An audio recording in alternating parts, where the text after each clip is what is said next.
Hey,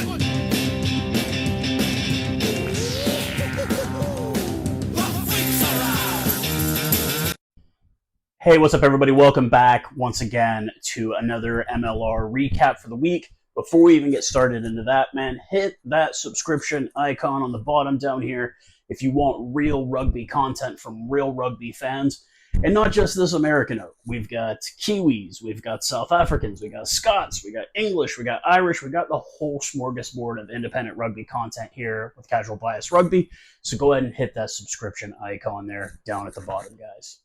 Now, I know I didn't pop up last week, man. I had done the Lone Star Cup recap. Don't know if it's been uploaded yet. It needs to be uploaded, but I didn't do a recap for round 5, and I do apologize. Just kind of got wrapped up in so many other things, and I promise not to do it again. Round 6, history being made in Major League Rugby. So let's go ahead and dive into it, guys.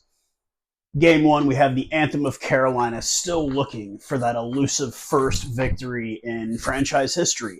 They went to beautiful Utah. If any of you have never been to Utah, absolutely breathtaking to take on the Utah Warriors. And man, this one got ugly pretty quickly here. We'll go ahead and start off. We get third minute into the game when we get Nick Suchin, the former Bay of Plenty hooker, getting a try on the 3rd minute. Shane Barry answers back for Carolina at the 12th minute to even up the score. And then Kiwi Michael Manson takes the lead at the 18th minute. And then tat for tat so far, we've got USA 7's vet David Still at the 21st minute. Going back and forth once again. USA Eagle Mika Cruze crosses in at the 26th minute. And at the 38th minute, going into half, Junior Gaga gets the try at the 38th minute for Carolina. We go in with Carolina leading 19-15 at the half. I'm thinking, is this going to be it? Is Carolina going to get their first victory? And unfortunately, it was all Utah in the second half, scoring 29 unanswered points with tries by Suchon getting his second try at the 53rd minute. Former Chief and SA-born Dylan Nell gets a try at the 73rd minute. Kiwi Frank LaCour gets a try at the 76th minute. And former Newcastle Falcon Joel Hodgson gets a try at the 77th minute. The final score, 44-19 by way of Utah for the Utah Warriors. They improved to 2-3, and they will be at Dallas next week. Unfortunately, 0-6 for Carolina, and they will be at Chicago next weekend. Next up, we had the Chicago Hounds heading south to Metairie, Louisiana to take on the NOLA Gold. I did pick NOLA to win this game, and I was dead wrong in this one, man. Scoring got started off pretty early for NOLA Gold. Former Jackals hooker and Chilean international Augusto Boom crosses at the 13th minute. Answered back by former Worcester Warrior and England U20 alum James Scott at the 22nd minute for Chicago. Samoan international Ed Fido, the former New York Iron Worker, crosses at the 39th minute, and we go in at a halftime score looking like 14-5 by way of NOLA. I'm looking like, hey, man, maybe my pick was correct. And it was all Chicago in the second half. Second half gets started off with USA Eagle, Uruguayan Ignacio Piculo for Chicago getting crossed at the 43rd minute. Paul Rusalem, JP Duplessis does cross at the 45th minute for NOLA Gold, but then it's all Chicago at this point. USA Eagle Dylan Fawcett crossing over at the 52nd minute. Fawcett gets his second try of the game 6 minutes later at the 58th minute. Former Cheetah Jonas Venter gets a try at the 71st minute, and James Scott gets his second of the game at the 78th minute. Final score, 38-21. Chicago improves to 2-3-1, while NOLA goes to 3-2-0. Chicago will be at Carolina next week, should be another victory, and NOLA will be heading out west to San Diego. Next up, we had the expansion Miami Sharks heading up north to New England to take on the defending MLR champion Free Jacks. This one turned ugly pretty early, man. Canadian international Connor Keys gets the try for New England at the 4th minute. 6 minutes later, penalty on New England. Uruguayan Felipe Echeverri elects to kick. He does nail it through. It becomes 7-2-3 at that, and that was all it was for the Sharks. That's all they had the rest of the game. We had former Taranaki Bull Jason Petrose getting penalty kicks at the 12th and 25th minute. Canadian international Piers van Dedelson getting a try at the 41st minute. Former Newcastle Falcon Cameron Nordi-Kalametti getting a try at the 53rd minute, and that's all they needed. Final score of 25-3 by way of New England. They improve to 4-1 while Miami falls to 1-5. Miami does have the bye next week, and the Free Jacks will be heading to Houston, Space City, to take on Aniki Meyer and the Houston SaberCats next weekend. Next up, we had LA heading out east to the nation's capital to take on the DC Glory. And this one was a pretty interesting one. I did pick DC to come away with the victory, and I was unfortunately wrong. But Hollinshead gets the try at the 4th minute for LA to get the starting kicked off. Leonard scores at the 11th minute. It's looking all LA at this point. And then McVeigh answers back for DC at the 22nd minute with Jack Ascaro answering at the 31st minute. We go into half at 14-10 by way the lead going to LA at this point. I'm thinking LA might come away with the victory. Not to happen. Talataina gets a try for DC at the 50th minute. And then former Narbonne fly half Jason Robertson kicks a penalty at the 58th minute. And it takes everything. It takes everything in the tank for LA to get it back even, with Dam at the 66th minute and Nail Saunders with a try at the 71st minute. We end up a tie. Once again, 22-all. DC goes to 2-2-2, and LA goes to 1-3-1. DC has the bye next weekend, and LA will be at Seattle. Sorry, guys. It took me a second to read my own writing. But they will be at Seattle. Would they dare do it for a 5th time? Coltsa a little less organized this time. Can the Seawolves keep him out? No. Unbelievable. It's the 5th try of the night for DeWalt Coltsa. And once again, he can thank his forwards. The execution of the liner has been impeccable for the Jackals tonight. Okay, so, boys. And the final game that I'm going to go through was actually the second game played this week. It was played on Friday night. It was the Dallas Jackals visiting the Seattle Seawolves in the Pacific Northwest. And a bit of history was made that night in Major League Rugby. So let's go ahead and get it started here. Mac Mason at the 10th minute for Seattle kicks the penalty. It goes right through the uprights. Former Lion, and I think he also played with the Bulls, Fahin Isaacs, equals the penalty at the 18th minute, kicks it right through the uprights. Absolutely beautiful. And the first of several tries on the night at the 25th minute for Dewey Kutsia, the hooker for the Dallas Jackals. He crosses in at the 25th minute. Jesse Krill's twin brother, Dan Krill, crossing over at the 28th minute with his new partner, Kurandrani, signed shortly, announced the day of the game as the newest signee for Seattle. Dewey Kutsia answers back at the 36th minute, his second try on the day, and an extra time, a try at the 32nd minute. I believe it was Pago Haney. I was unable to verify in the game. There was not really a lot of great information with some of these. I do know that Kutsia did score again at the 44th minute to complete the hat trick in the first half.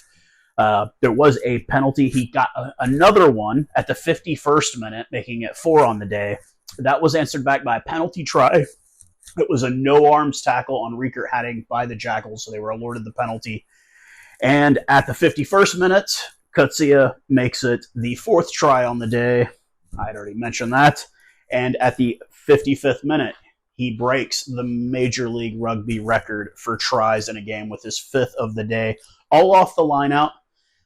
Kutsia, the last name, it's painfully obvious where this young man was born. I have a feeling he was watching Malcolm Marx videos all summer and learning from the best at the lineouts. 72nd minute, another penalty try for Seattle. A little bit of discipline issues, and it comes down to it. It's the 80th minute. Jackals are up by 1. And they commit a penalty. Mac Mason boots it through the uprights, and the victory goes to Seattle 34-32. They will be at LA next week, and Dallas will be welcoming Utah this coming Friday at Choctaw here in Dallas. Seattle 5-1, and Dallas falls to 2-4. Now, I want to go ahead and take a good minute to talk about this one. I can get the picture up here. I have known Dewey since before he got even to this league. He was in Canada, obviously, being a Canadian South African. You already know the ties right there with me. And he was talking, and he wanted to come down. There were some visa issues in Season 1. He did eventually come down. Now, for those of you who haven't followed this league, the Dallas Jackals might have been the worst expansion franchise in the history of this league. And I don't even think the anthem will be equal. I mean, we're talking like 70 points to 6. Like, we're talking some really lopsided score lines. There never was a head coach for the Dallas Jackals. Their original head coach was Alan Clark of Seattle. The team went dormant for the COVID season, and he went to Seattle. They were supposed to bring in a gentleman from Australia who was a sevens coach. He could never get cleared of a visa to come over. So the team basically was essentially coached by the general manager, which was a woman, Elaine. She was a very, very nice lady, but the team didn't win a single game the first season, and it was a lot of lopsided victories. Season 2 rolls around. They bring in the Argentines. They bring in, and it's much to the chagrin of a lot of people. But Dewey is back in Season 2, but he is also Thomas Barravale, the Benetton veteran, was kind of the guy he was behind, and he was kind of fighting for playing time. Barravale ends up getting injured, and it becomes him and Connor Robinson, who currently plays for Carolina. And you definitely saw the difference maker. He was the winning try in the team's very first victory in history against Toronto. He was the try winner, and he was the winning try in that game. And you knew, you saw it. You saw that, like, hey, he's going to get better, but he now leads the league in tries, the entire league in tries. He had a hat trick in game 1, and he had 5 tries Friday night. Now, Seattle, how do I rank them? Look, it's going to be Seattle or Houston that wins it all this year, period. It's going to be Seattle or Houston. I would like to see Houston win it for obvious reasons because it's a Texas team and Heineke Meyer and all that. But it's going to be Houston or Seattle. But Dallas took them to the bones, man. They had to fight to win. And, good on the Dallas. They still got 2 points because it was a bonus point for scoring the tries. But I really just got to take it back to Dewey. Born in South Africa, came to Canada in high school, has played U20s for Canada, was supposed to possibly get a call-up for the Canadian national team last summer when they did their trip to Tonga. He had some visa issues and could not make the trip. But Rugby Canada, if you're watching, there's your hooker right there. Dewey Coetzee deserves a call-up. He deserves some international time. And you know me and South African players. I've got nothing against them going and playing for other countries. Not at all. Not one single bit. And Dewey would be great. So let's take a look at the standings through 6 rounds of Major League Rugby. In the Western Conference, we have Seattle at the top at 5-1. We've got the undefeated Houston SaberCats at 5-0, followed by the San Diego Legion. We haven't seen Ma'anonu in a bit, and we still have no idea of when Mike Gatto is going to make an appearance. They are followed by the 2-4 Dallas Jackals, the Utah Warriors at 2-3 behind the Jackals. They will be at Dallas this week, like I said, and RFC Los Angeles at 1-3-1. Now let's take a look at the Eastern Conference standings. A little tighter over in the East there. We've got the New England Free Jacks at the top at 4-1. We've got the NOLA Gold at 3-2, followed by Old Glory DC at 2-2, followed by the Chicago Hounds at 2-3-1, followed by the 1-win Miami Sharks and still winless Anthem of Carolina. And before we even get to next week's game, I want to go ahead and post. Yes, Dewey Coetzee was announced today as Major League Rugby Player of the Week. Of course, 5 tries in a game, you're going to get that. But once again, I can't gloat on the guy enough. He's a very close personal friend of mine. And I just want to say, way to go, Dewey. So let's take a look at round 7, make some predictions here. You guys can kind of let me know, and we'll look forward to the next round. First game up, we've got the Utah Warriors at Dallas Jackals. You know what? After last week's